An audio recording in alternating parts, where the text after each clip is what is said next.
মাননীয় স্পিকার, দীর্ঘ 1 ঘন্টা হাত উঁচু করে বসেছিলাম মাননীয় স্পিকার, শেষ পর্যন্ত যে আপনি দেখেছেন সেজন্য আপনাকে আবারও ধন্যবাদ। আজকে 94 নম্বর তারকা চিহ্নিত প্রশ্নটি আমার ছিল, সেটি স্থানান্তরিত হয়েছে, কিন্তু কি কারণে স্থানান্তরিত হয়েছে জানি না। এই সরকারের সফলতার 50% দায় অর্থ এবং স্বরাষ্ট্রমন্ত্রীর উপর নির্ভর করে।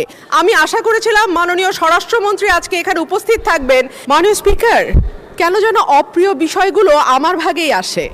গতকাল টিআইবি একটি রিপোর্ট দিয়েছে, সেই রিপোর্টে বলা হচ্ছে সরকারের 100 দিনে 605টি খুন। আমি আশা করেছিলাম মাননীয় স্বরাষ্ট্রমন্ত্রী আজকে এখানে উপস্থিত থাকবেন, কিন্তু আমি সামনে তাকিয়ে দেখলাম মাননীয় স্বরাষ্ট্রমন্ত্রীর আসনটি খালি, অর্থাৎ তিনি উপস্থিত নাই।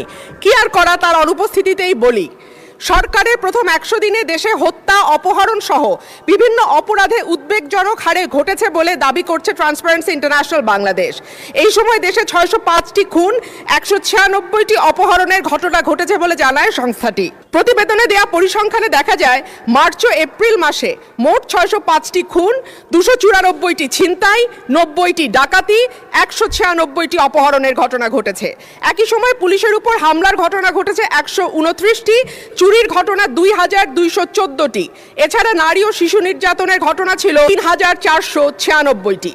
আলোচিত সময় ধর্ষণের শিকার হয়েছে 78 থেকে 102 জন, গণধর্ষণের শিকার 30 থেকে 36 এবং ধর্ষণের শিকার শিশুর সংখ্যা 49 থেকে 71 জন।